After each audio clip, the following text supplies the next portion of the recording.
Good morning, Claire. Hi, Claire de la Luna.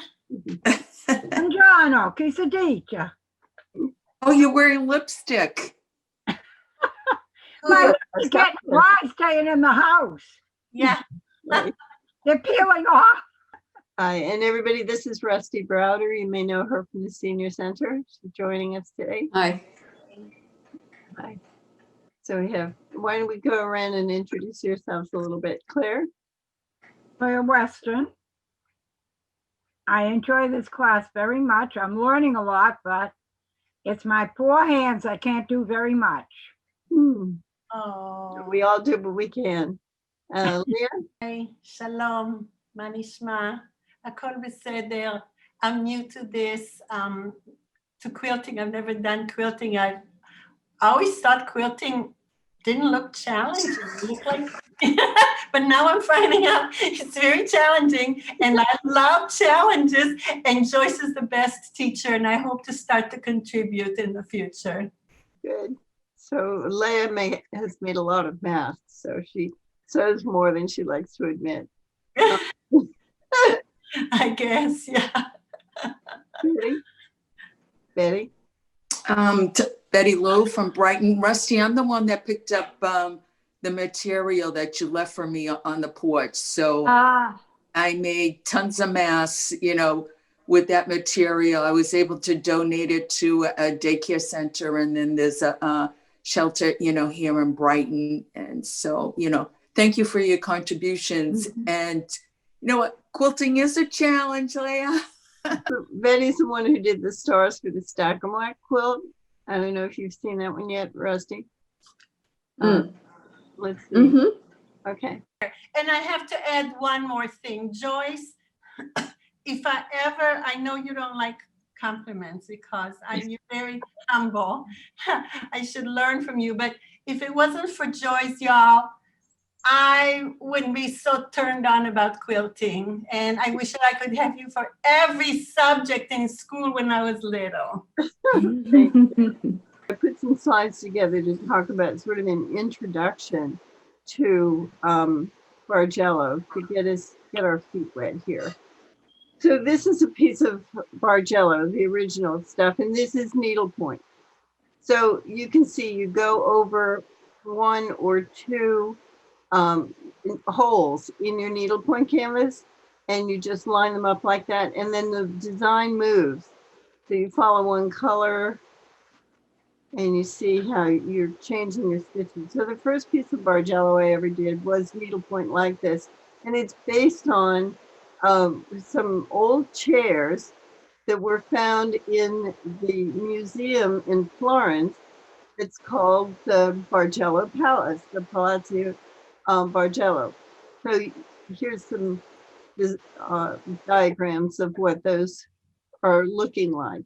So again, you follow one design, and you can see they've got different colors of green. So it's also a way of blending colors and creating movement. It's the hallmarks of this design strategy. And what you do is, first of all, you create what they call a strata. And strata is a word that comes actually from geology. This is a strata in real life. And see how these layers of sedimentation create these stripes? So that's what's called a strata in geology.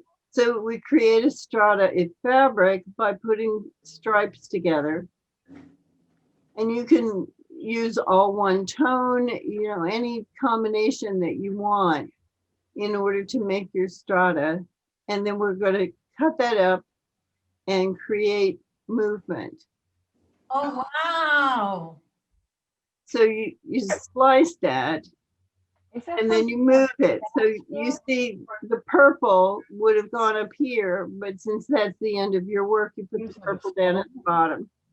So you have to move one or more patches in order to help the design move. The colors are so beautiful. Lovely. So that's the principle.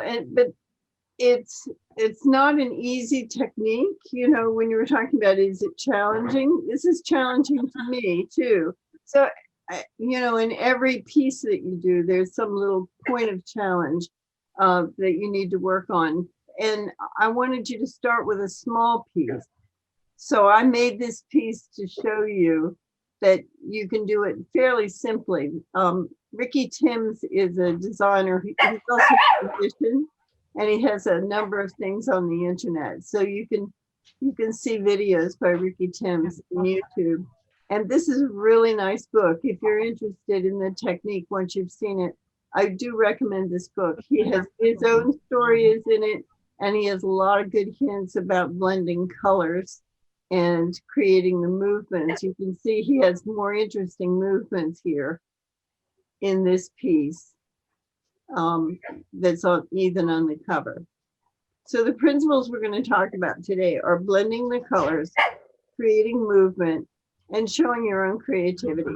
And the techniques that are important are accurate cutting, consistent seams, matching points, and pressing. So using your iron in this technique is also an important tool. And that's Carmelo speaking of. Yeah, Carmelo, you want to go outside and just sit in the hallway?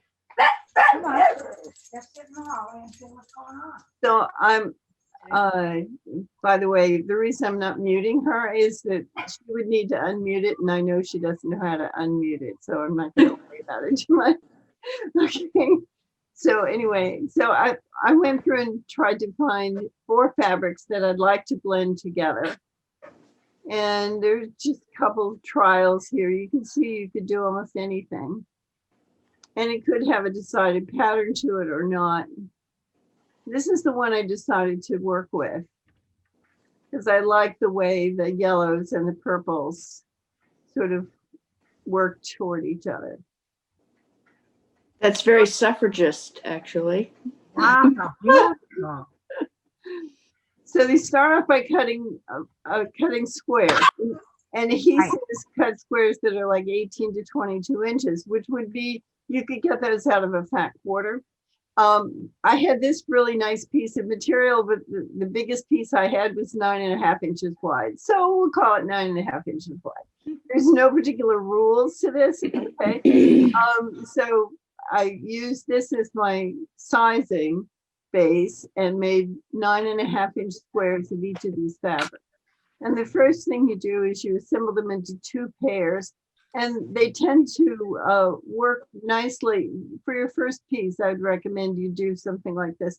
Make a light one and a dark one, and then the opposite in the other side. So I have dark light and light dark. Okay, so we've got these 2 columns, if you will, of fabric. And then we're going to slice them.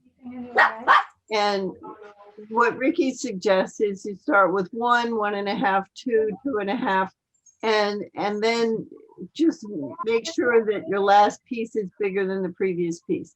So in this case, with my 9.5 inches, I did 1, 1.5, 2, and then I realized that if I did 2.5, this was going to be smaller, so I made this 2.25, and this was sort of 2.5. So whatever, but you want a gradation of widths.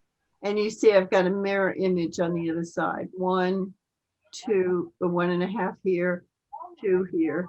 See what we're doing? I wonder where she's going. So we're just going to split them up.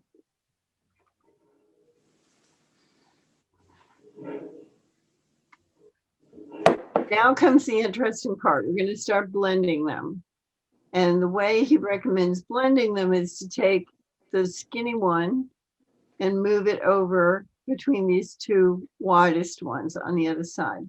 And we're going to continue to do that. Take this one, put it between these, take the next one, put it between here and the widest one, and so forth, till it looks like this. Okay, so we're already blending them together.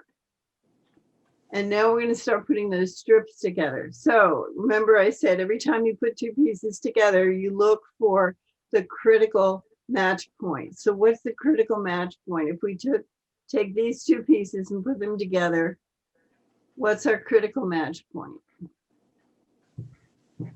Where they join? Yeah, exactly. So it doesn't matter if these ends don't line up exactly, that's not a big deal because we can That's trim okay. those later. But this is the one that's going to be highly visible. So we're going to match this They're moving, they're first. moving. Put our first pin here to guide us in keeping it together, and then put a few more pins down each side so that you know exactly where to start. And then you want to sew a very nice even seam. See how nice and even that seam is? Okay. Is that going to be a quilt? Yep. Well, it's going to be a small piece. It won't cover a bed or anything, but yes, it's going to be a small decorative quilt. And so here you can see I've got this nice even seam. And in order to do that, I used my foot with a guard on it, like I've been encouraging you to use at the center. So I have a foot with a little guard on the side so that I can just keep my material up against that little fence, and I will always have a consistent seam.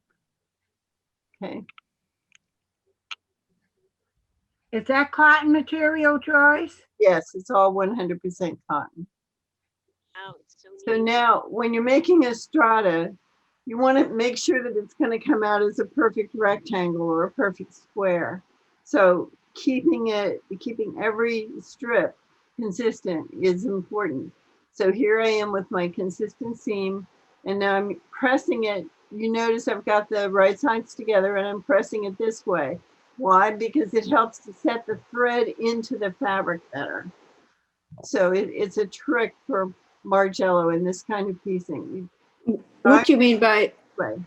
what do you mean by this way? You're pressing it this way. Well, you can see my picture. You can see Yeah. that iron traveling down.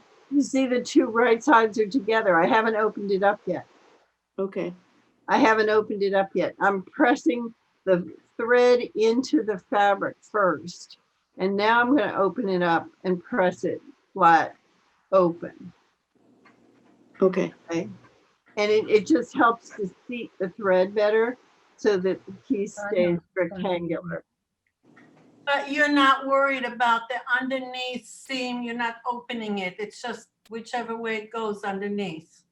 Yes, in quilting, we put both of those edges to one side. You know, in dressmaking, they teach you to open the seam up, not in quilting. And the reason for that is then when you're going back and you're zigzagging and making your quilting on top of that, you're actually strengthening the seam. If it was ironed open, then there's a potential for that seam to open up. Oh. Okay, so it actually strengthens the piece if they're both of those raw edges are going in one direction. Okay, so here's our critical match point right there. We want to make sure that this lines up exactly. And then we're going to sew one strip at a time, matching that point. And then I bring it back to the board. So these are all together. I lay it down so I can see the whole of it. Then I'm going to take this piece and turn it back on top of the sewn together pieces. Now I know exactly where that's going to go. I can pick it up and work on it. But it's very easy to get yourself going wrong if you don't come back and visualize it as a whole piece. So we're going to alternate those strips. Now we have our first strata, and now we get to do it again. Okay, so this is all sewn together, and we've matched that line in the middle. So now notice that the back is all nicely pressed. There seams going in the same direction. Okay. So you want to keep it nice and flat as you go. And now we're going to take out that seam so that we'll have two columns again like we did before. But now they're striped. So then why do you put in the seam? To keep our pieces together. Oh, right. Okay. So we're going to take that little seam out. So now we have the 2 pieces, and we're going to start slicing like that. Just like we did before with the gradations that we did before on the left side, and reverse that on the right side. You're making a big mishmash. And now we Wow. wash it together, yes. And we did the same thing I did before. I take the left ones and put them in between the ones on the right. So now we've got it all mixed together. And now we get to put this together. Oh my gosh. And now notice we've got a lot more of these critical match points. So whenever you make a bargello, this is the really challenging part. You need to make sure all of these seams are going to line up perfectly together. So again, like this, you're going to go through and match those seams, every single one of them, like this. So you have this seam needs to come together. You want these edges to be going in opposite directions. This is to keep the bulk of it down. You want to keep it as flat as possible. If you had both of these going in the same direction, you'd have 6 layers of fabric at that point, right? So this way, by turning them in different directions, you have 3 here and 3 here, and that's much better. It's going to lie flatter. It's going to be easier to sew across it. So I line up the seams, even back here. I usually start about 1.5 inches down and make sure that my seams are right on top of each other. And then when you come toward the edge, I pinch this seam and put a pin in it and feel it with your thumb. Some of you I've done this with in the center, so you know what I mean. But I feel it. Use that thumb and forefinger together and feel that seam. So if you feel a ridge, then maybe they're too close together, because they should sort of nest together very well. So you have the seam allowances of this one going to the left, the seam allowances of the top one going to the right, and they should nest together right on that little valley in between. So if you feel a ridge, maybe too close together, and if you feel a little gap, then they're too far apart. So I find it most successful to do that by feel. Mm. You can see that this is a little bit too far apart, and you can actually feel that with the thumb. How large is that stitch? What number is it on? Well, different machines number differently. This is about a 2.5 centimeter. No, 2.5 millimeters, sorry. Would that be about a 12 on my machine? If your number sounds like 12 or in that vicinity, it means 12 stitches to the inch. I usually use more like 10 to the inch. Mm. On European machines, they're usually numbered 2 or 3, somewhere in that vicinity. So you want to keep those seam allowances going in the right directions. Remember, one way and the other one the other way. You can see these top ones are coming toward us. So the bottom one should be going north. And so what I'm doing is using my seam ripper as just as a kind of stylus to sort of sweep under it before my needle gets there and make sure that that guy's going in the right direction. So that way you don't have to fix them later. You just make sure that they're fixed before you sew them. So you have ironed them, or you already? Well, I ironed them before, when we did the strata, we ironed it. Right. And so they're all nice and flat, but Yeah. But here I'm just sweeping it and making sure it's going in the right direction. Yeah. Okay, so as you add each strip, you want to check the joints by feel, pin the seam, guide the joint through under your needle very carefully, press it flat, and then press it open, and then add the next strip. And these are the basic skills that you need for any bargello and for many other patterns in quilting too. Whenever you have 2 seams coming together, this is what you need to do to make sure they line up correctly. Wow. This is a challenge, all right. So here's your finished piece. And Looks you like can, a checkerboard.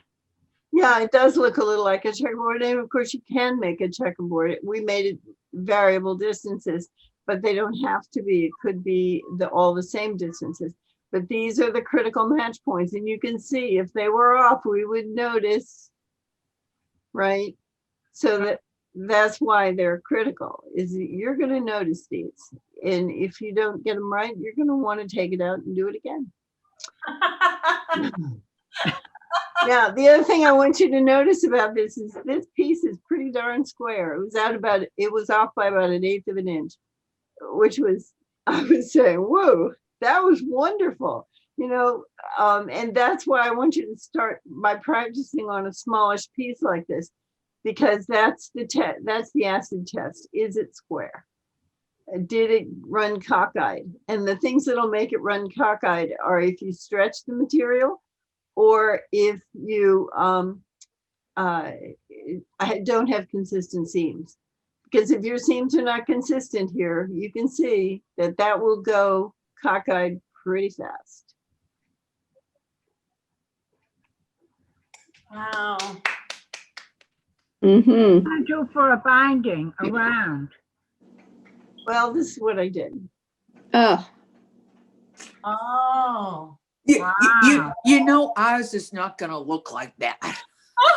You know, At least mine. you'll be surprised. This is actually pretty simple bargello, because you can imagine if you're making a queen size quilt and, you know, just moving the fabric like we saw in those original ones, that's a ton of match points to do, and you'll lose patience with it. So that's why I say start with a little one, make sure that you've got the basic skills down pat, the consistent seam, the pressing.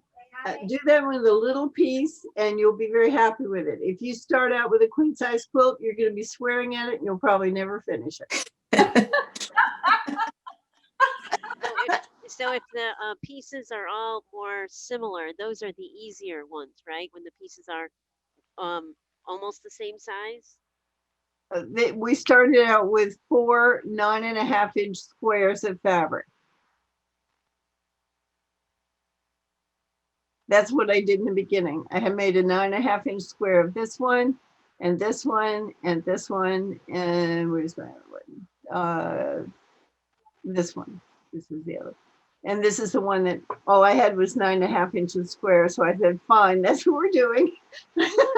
So just use practice piece, whatever you want to do, and play with it. I mean, you can have an animal print as one of them or anything, you know. They just start with a couple of scraps and see how it comes out. You have to kind of play with it and discover it. You have to make it appealing to the eye. Yeah, yeah. Like And you may love like your first one, frosting on a you may hate cake. your first one. Yeah, I mean, especially when you're doing something like this where you're not quite sure how it's going to turn out until it turns out. You know? I love the color. So you start with any old thing, and you may hate it, you may love it, but it's 2 hours worth of work, so big deal, right? If you want throwing it away, it's not a big deal, but at least you will have learned something. You'll have learned how to match those points, how to do the pressing, how to keep it square. That's what you're trying to aim for right now. It's just getting those basic skills down. Would you consider this color yellow or gold? It's a little of both. Yeah, it's you can see it's got yellow and orange, and it aims to gold. Yeah, it is. But I like the way these colors complement each other. So as we blend them together, it's kind of interesting. And I thought I would show with the frame. I showed that this quadrant is sort of dominant yellow, and this quadrant is more dominant purple. I didn't have enough of this is the one I would have chosen, but I didn't have enough of it. So this is it. So anyway, so you just play with it. Well, it's actually fall colors with a little sky blue in there that we've had lately. That's right. That's right. It's very nice. I like it so. So you start off with 4 You started off with 4 squares and because your material was 9.5 inches. So, but if I was gonna start, so what size would I start to make a 12-inch square? I don't think I can calculate that quite well enough. But Oh, no, that's no, okay. just for starters, I would start with something smallish. It doesn't have to be enormous, and it can Okay. be whatever sort of scraps you have around that you want to play with. Okay. It could be even 4-inch squares for all that. A Okay. lot less cutting and matching, but at least you get a feel for how you're blending the colors, Oh, okay. All right. how they're going to work together once you start doing it. I'll show you a couple of other samples that other people have done that I thought were pretty. And now they're getting the section 8. So here's one. And I think this was cut from one hand-dyed piece of fabric. Oh, wow. So 4 different patches of it, so that in one area it was more red, in another area it was more blue. But this is, I think, 4 patches of one hand-dyed piece of fabric. Ricky Timms did a lot of hand dyeing himself. Here's another one. Wow. Wow. See this very dominant yellow color, this very dominant blue. Here's red, orange, and here's a pure red. So that's a really interesting blend also.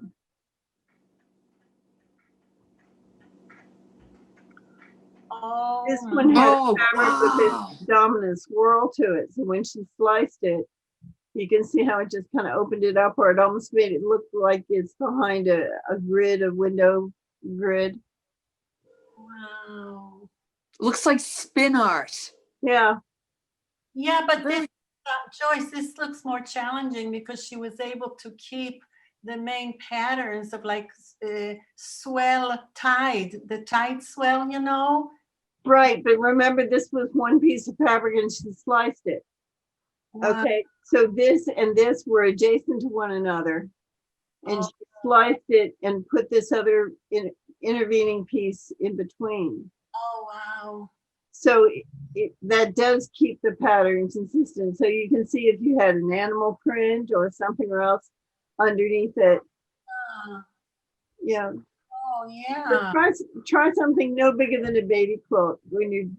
Now picture yourself assembling this strata and moving it and reassembling it, and you can see you've got a lot more of these critical match points. Okay. My favorite.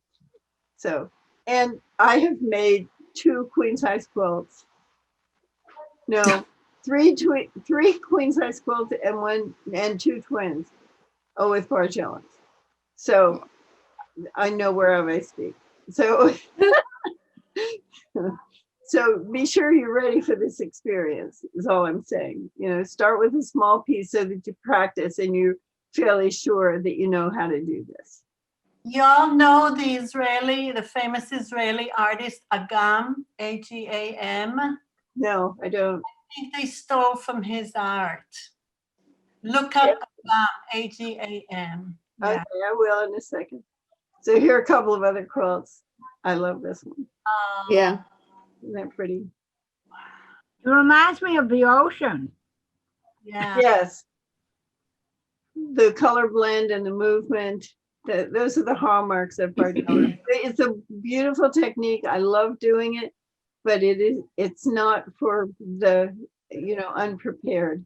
You need to practice your basics before you tackle one of these. This is one of my pieces. Whoa. Whoa. It looks like candles Mm.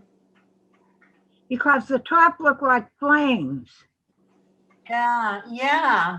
You Yeah. like that? Yeah. Wow, Claire, you're right.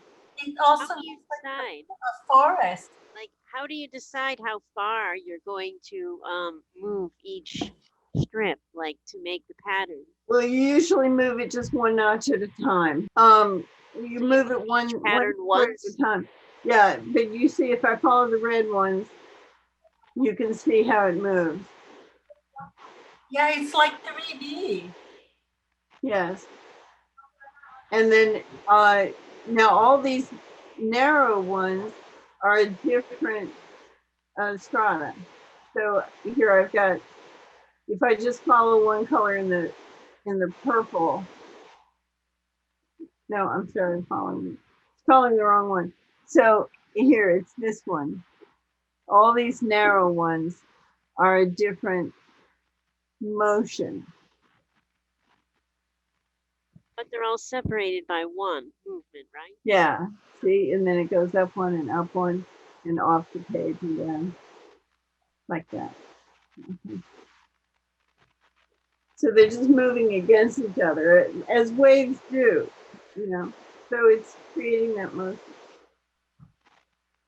So this was a challenge that I challenged myself to do, not an easy one. And you wind up hanging these on the wall, you know, like I would pin them up on my design wall to make sure I've got it right before I start sewing them together. So you have to move one. If you want this to go up, see, this square would have been off the page. So I took this square and put it at the bottom of this line. So you're moving pieces as you go as well. And then what I do is I take masking tape, put a little bit of masking tape and number them. So this is number 1, number 2, number 3, number 4. Make sure I know what I'm doing before I start sewing them together. Otherwise, you wind up unsewing them and doing it again. You're putting all the pieces of the puzzle together. But honestly, I'm gonna try it with the fabric you gave me a month ago or something like that. Okay, yeah, start with the Ricky Tim because it's much simpler. There are fewer pieces to deal with. And once you are more confident of your skills, then you can get a book. There are beautiful books out there. That last one is a design from Beth Ann. What's Beth Ann's last name? It's called, I think, I forget, Blended Bargellos or something like that. But there are a lot of wonderful books. Look on the internet, look around. If you want, I can give you some more hints. Anybody have any questions you wanted to raise? I guess I have a question about critical points. Is the decision at the beginning to establish what your critical point is the same decision? Would everybody make the same decision about the piece? Is there only one critical point in a given piece, or could you decide to have a different point, a different aspect of your critical point? Does my question make sense? Yeah, I think so. So, yeah, whenever you look at something that you're going to join together, you say to yourself, when I finish this, once it's together, is there some place along here that I care more about, that if I don't get it lined up exactly, I'm going to be so upset I'll probably want to take it apart. So, Okay. For example, when you're adding a border piece and you've measured it, you've measured the border piece you're going to put on, and you've measured your basic piece, like when you're adding the sides on a quilt. At that point, the most important points are the ends, because it's supposed to be exactly the same, right? So if it's not exactly the same, if it doesn't meet at the left end and at the right end both, then your quilt's going to go off kilter. It's not going to be a rectangle. All right, so I start pinning at the ends when I'm putting that border piece on. So I say left end, right end, then I put a pin in the middle. I actually fold them, find the middle part, make sure the middle points are exactly the same. And then I go and split the difference and get it all lined up. So I know that my 15-inch side and my 15-inch border strip are exactly in the right place. That's that one. If you have a point like we did when we were joining the strips originally. We had one point in the middle that if it's not in the right place, that we're going to have a problem later on. So that's the first pin I put in, is that middle point. Mm. Okay, so yes, every piece is different. You just look at it and say, what do I care about the most? And Okay. in that case, I care most about that seam in the middle is going to look great. So when you're putting a bargello together, every one of these points matters, right? Wow. Because they hit you in the face, right? You're going to see that if this is cockeyed, you will notice. So every one of these points becomes important. And when you're putting it together, sometimes maybe this blue is a teensy bit longer than the white one. Doesn't matter. At that point, I care most about that point. I'm going to make sure that point matches. Even if I have to like ease this a little bit together, that point matters.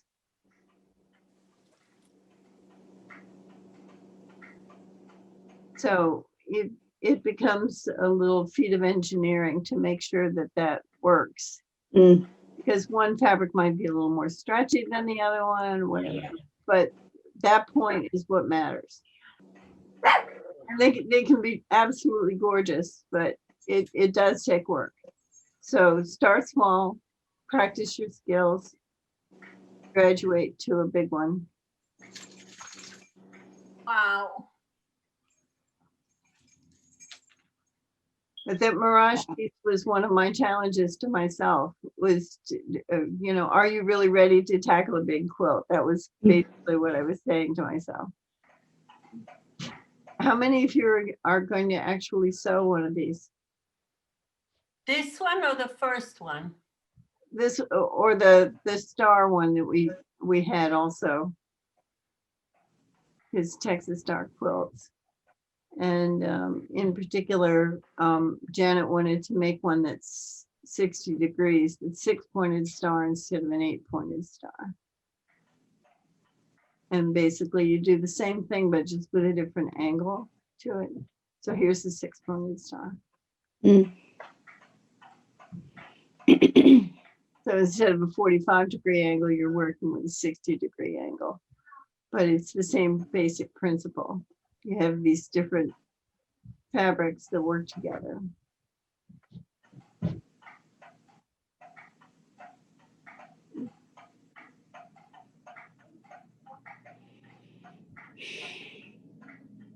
So don't cut it yet. I'll have to make up the directions for you. And I'll send them to you during the week if you want to start cutting it, or if you want to cut it after class, that's also fine too.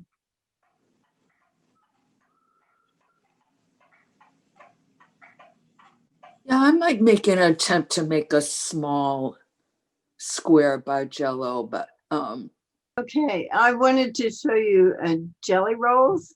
You know real jelly rolls. This is a quilting fabric configuration. Often shops will put them together, or manufacturers will put them together. Like here you can see this is a package from Moda Fabrics that has different fabrics that they put out, but they complement each other. And so there'll be 2-inch strips or 2.5-inch strips on a big roll like that you can get together, and they blend together nicely. So one way to get different fabrics that work together is to get a jelly roll. You can almost put them together and do a quilt, a very heavy quilt. Yeah. Exactly. So you just kind of pick the one that appeals to you. Here's a pretty floral one, but that's an easy way to find fabrics that work together. oh, And especially if you're ordering over the internet, if you're not actually going to the store, it's one way you can make sure that they're going to work together. The other thing to do is to get some fat quarters. If you do go to the store and you don't want to get too much, you can get a fat quarter. Everybody know what a fat quarter is? No, no. Okay, so yardage is usually how wide? The width of 45 fabric. inches.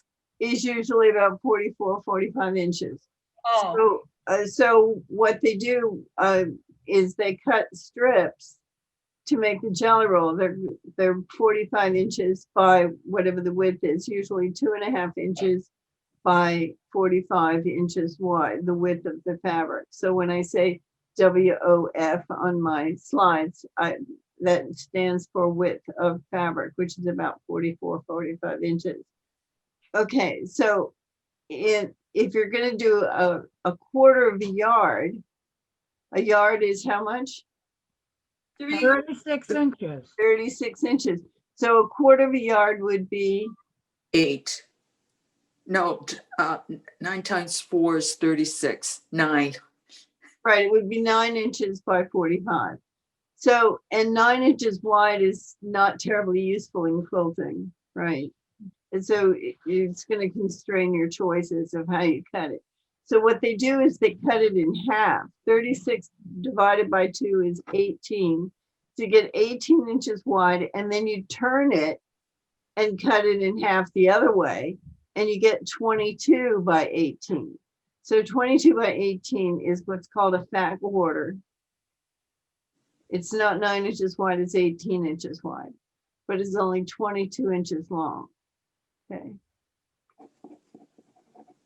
So you can get a fat quarter, you can usually get them for like $2 a piece, something like that. So 4 fat quarters would make a good first piece.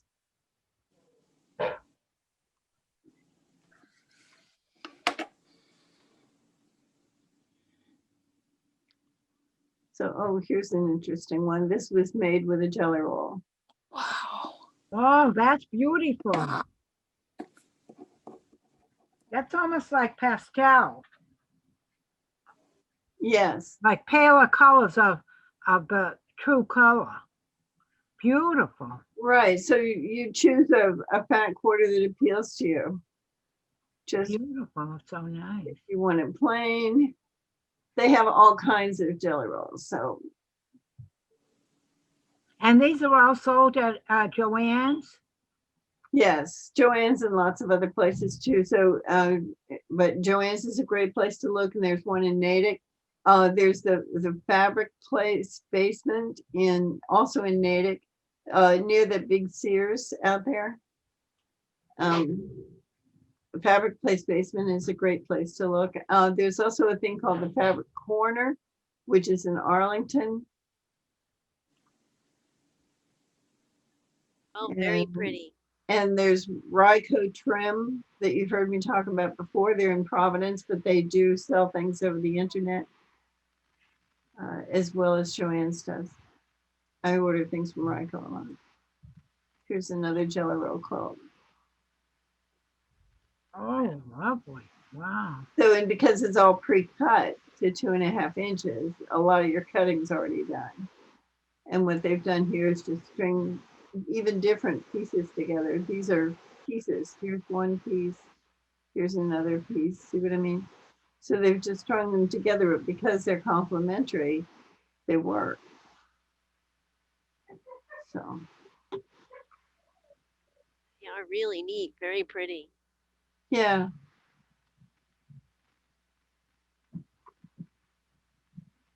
It shows you a variety of different things. You could stay with one tone, or you can go more mixed than that. Anyway, just to let you know what's available. That's helpful. Thank you. And this is a set of fat quarters. Well, I hope you will try one, try Ricky Tim, and have some fun with it. okay. Love you all. Bye-bye. Take care, everybody. Have a great day. You too. Thanks again. Sure. Thank you. So much.